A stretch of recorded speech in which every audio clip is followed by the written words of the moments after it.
Москвадан Казакстанга 5 пересадка үйүңүздөрдөн барып алып кетебиз. Кирди чыкты кылабыз жана жолдо документтериңиздерге да жардам беребиз. Машинабыз таза жана ыңгайлуу. Сиздерди жолдо чарчатпай, аман эсен алып барып келет. Сиздердин кызматыңыздарда өз иши мыкты билген тажрыйбалуу Эрнис. Андыктан төмөнкү номерлерге чалыңыздар, жазыңыздар. 89 296 544 564 89 250 17 16 16. Биз ар дайым сиздердин кызматыңыздарда 24 саат бою байланыштабыз. Андыктан төмөнкү номерлерге чалыңыздар, жазыңыздар. 2021 жылы эки өлкөнүн президенттеринин жетишилген макулдашуусуна ылайык Боордош Өзбекстан Республикасы Кыргыз Республикасына кайтарымсыз гуманитардык жардам катары берген Mi-8 МТВ тик учагын биздин абадан коргонуу күч органынын адистери кабыл алган. Андан соң Кыргызстандын аскер тик учактар паркында дал ушундай тик учактардын бирин Өзбекстандын Чирчик авиациялык оңдоп түзөө заводу мамлекеттик ишканасына толук капиталдык ремонттон өткөрүүгө берилген. Ремонт иштерин гуманитардык негизде Өзбекстандын коргоо министрлиги толугу менен мойнуна алган. Кече жакында эле Өзбекстандын тиешелүү түзүмдөрү аталган тик учагыбыз толук ремонттолуп бүткөнүн кабарлашкан. Биздин тармактык министрликтин адистери өткөрүп алып, Чирчик-Ош, Ош-Бишкек каттамы менен алып келип, тик учак толук кандуу өз ишин аткарууга даяр экенин билдиришти. Мунун баары албетте Өзбекстандын президенти урматтуу Шавкат Мирзиёевдин колдоосу жана көзөмөлү астында болду. Буга байланыштуу Шавкат Миромоновичке терең ыраазычылыгымды билдирем. Ошентип Кыргызстандын аскердик тик учактар паркы дагы 2 тик учак менен толукталды. Президент Садыр Жапаров.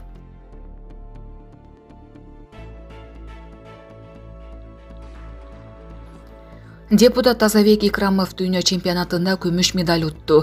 Бул тууралуу соц тармакта жазылып, эл өкүлүн жеңиши менен куттукташууда. Грецияда өтүп жаткан грек-рим күрөшү боюнча ардагерлер арасында дүйнөлүк чемпионатында депутат Тазабек Икрамов күмүш медаль жеңди. Ал атаңдаштары болгон Иран, Казакстан, Польша балбандарын жеңип финалга чыккан. Финалда дүйнөлүк рейтингде ардагерлер арасында таанымал швециялык балбанга утулуп калды. Булак Серепкежи. Нью-Йоркто миңдеген адамдар Палестинаны колдоо митингине чыгышты. Кече 21 октябрда Нью-Йорктун көчөлөрүнө бир нече миң адам митингге чыгып, Палестинага колдоо билдирип, жакынкы чыгышта ок атышууну токтотууга чакырышты. Бул тууралуу ТАСС агенттиги жазды. Белгиленгендей, демонстрация Бруклиндеги Бей-Ридж аймагында болгон. Митингге чыккандар Палестинага колдоо сөздөрүн айтышып, дүйнөнү буга көңүл бурууга чакырышты. Буга чейин Мадридде Палестинаны колдоо митинг өткөн. Лондондо да Палестинаны колдоо митингине 100 миңдей адам катышкан. Булак Суперкежи. Израиль Сириядагы Дамаск жана Алеппо аэропортторуна чабуул жасады. Бүгүн эртең менен Израиль Сириядагы Дамаск жана Алеппо аэропортторуна соккурду. Бул тууралуу Сириянын сана маалымат агенттиги билдирди. Агенттиктин маалыматына караганда, кол салуу бүгүн эртең менен жергиликтүү убакыт боюнча саат 5:25 болгон. Бүгүн эртең менен Израилдеги душмандар Латакиянын батышында жер ортолук деңизинен ракеталар менен Дамаск жана Алеппо эл аралык аэропортторун бутак алып, абадан агрессия жасады деп айтылат агенттиктин билдирүүсүндө. Сириянын транспорт министрлиги Израилдин соккусунан Дамаск жана Алеппо эл аралык аэропорттору иштебей калганын жарыялады. Абадан кол салуудан жарадар жана каза болгондор бар экени кабарланууда. Булак Суперкежи.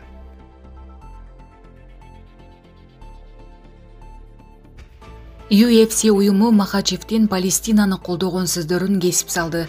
UFC уюмунун социалдык тармактагы расмий баракчаларында Ислам Махачевдин австралиялык Алекс Волконовскийди жеңгенден кийин Палестинаны колдогон сөздөрү кесилди. Мен бүгүн бул жеңишти майрамдабайм.